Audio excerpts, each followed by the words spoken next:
You did everything you were told would make you happy, and somehow, it hollowed you out. That's the part no one warned you about. You followed the rules, you climbed, you sacrificed, you became reliable, disciplined, impressive. You built a life that looks correct from the outside, and now you're standing inside it, wondering why it feels like you're slowly suffocating. This isn't ingratitude. This isn't weakness. This is what happens when you build a life around should instead of truth. You optimized for performance instead of presence, for achievement instead of aliveness, for being admired instead of being real. And somewhere along the way, a quiet question started whispering, "Is this really it?" The Stoics knew this terror. Marcus Aurelius wasn't celebrating power when he wrote about retreating into the soul. He was admitting isolation. He understood something brutal. You can conquer the world and still lose yourself in the process. External success means nothing if the inside is vacant. The emptiness you feel isn't random, it's precise. You've been living like a language you don't actually speak, every day translating yourself into what's acceptable, productive, impressive. But translation always loses something. And what you've lost is the raw, unfiltered truth of who you are underneath all the performance. The world told you emptiness means you need more success, more discipline, more purpose. But emptiness isn't absence, it's presence without permission. It's the part of you that never consented to being buried under layers of obligation. The emptiness isn't the problem, it's the alarm. And you've been hitting snooze for years. This isn't another system. This isn't another self-improvement routine. This is about facing what you already know and have been avoiding. Because the way out doesn't go forward, it goes inward. You're empty because you've slipped into observing your life. You've become a spectator, always narrating, curating, analyzing, documenting. You take the photo instead of feeling the sunset. You think about how to describe the moment instead of letting it move you.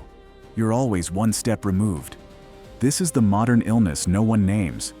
We've trained ourselves to be our own audience. Every experience filtered through, "How does this look?" instead of, "How does this feel?"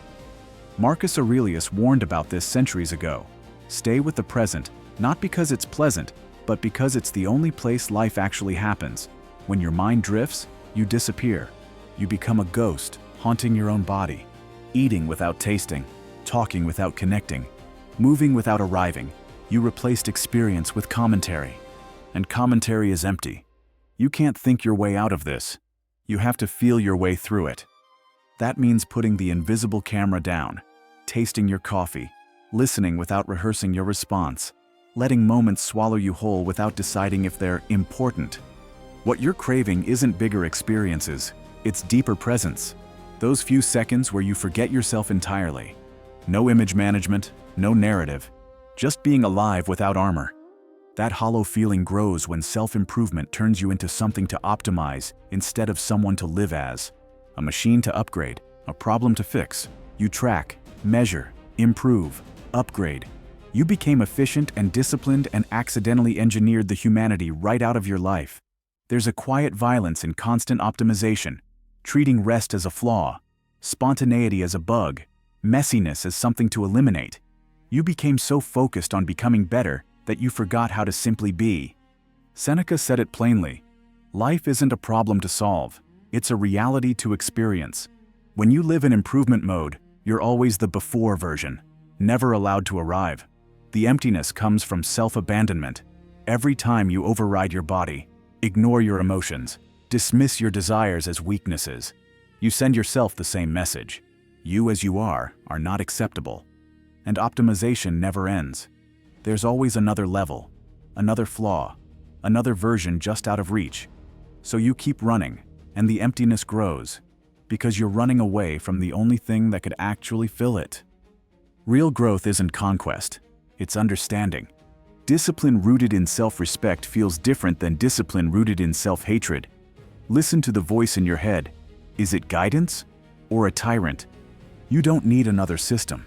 You need permission to be human.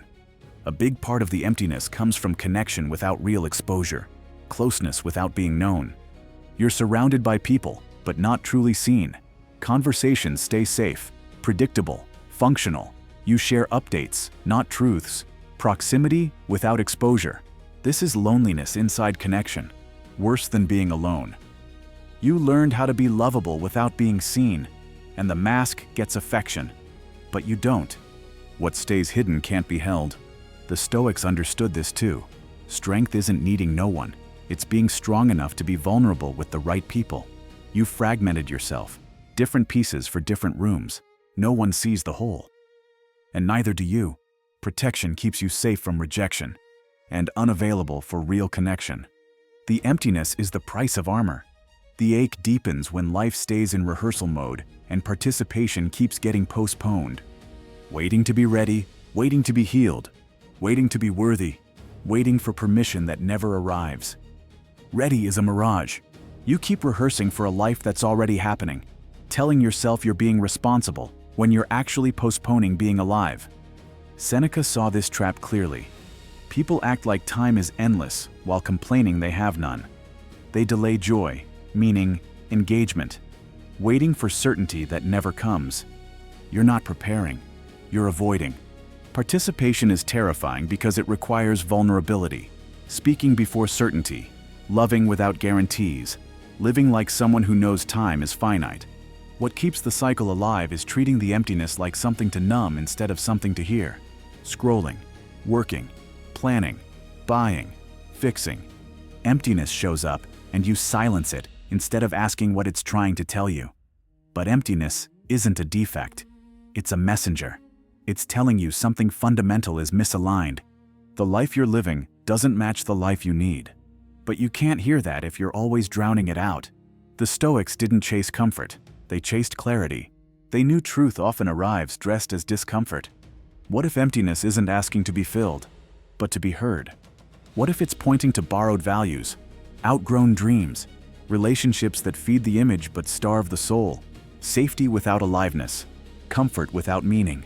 Listening requires stillness, no fixing, no numbing, just presence.